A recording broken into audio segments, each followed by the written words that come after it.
दोस्तों, आज की कहानी है गुरु का स्थान। आइए शुरू करते हैं। एक राजा था, उसे पढ़ने लिखने का बहुत शौक था। एक बार उसने मंत्री परिषद के माध्यम से अपने लिए एक शिक्षक की व्यवस्था की। शिक्षक राजा को पढ़ाने के लिए आने लगा। राजा को शिक्षा ग्रहण करते हुए कई महीने बीत गए, मगर राजा को कोई लाभ नहीं हुआ। गुरु तो रोज खूब मेहनत करता था, परंतु राजा को उस शिक्षा का कोई फायदा नहीं हो रहा था। राजा बड़ा परेशान।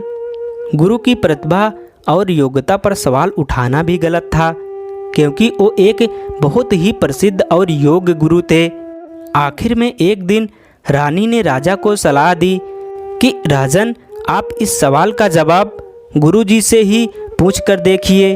राजा ने एक दिन हिम्मत करके गुरुजी के सामने अपनी जिज्ञासा रखी।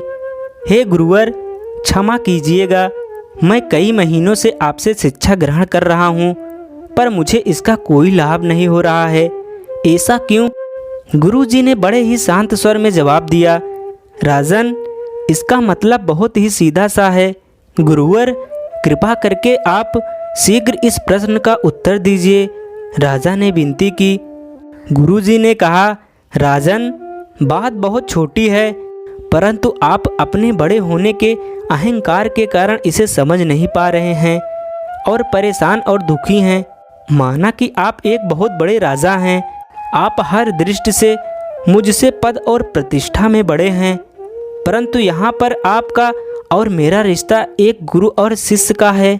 गुरु होने के नाते मेरा स्थान आपसे उच्च होना चाहिए, परंतु आप स्वयं ऊंचे सिंहासन पर बैठते हैं और मुझे अपने से नीचे के आसन पर बैठाते हैं।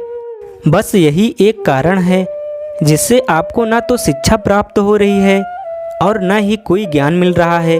आपके राजा होने के कारण मैं आपसे यह बात नहीं कर पा रहा था। कल से अगर आप मुझे ऊंचे आसन पर बैठाएं और स्वयं नीचे बैठे तो कोई कारण नहीं कि आप शिक्षा प्राप्त ना कर पाएं। राजा की समझ में सारी बात आ गई और उसने तुरंत अपनी गलती को स्वीकारा और गुरुवर से उच्च शिक्षा प्राप्त की। तो दोस्तों, आज की कहानी आपको अच्छी लगी हो तो मेरे चैनल को सब्सक्राइब, वीडियो को लाइक, कमेंट, शेयर ज़रूर करिएगा। धन्यवाद।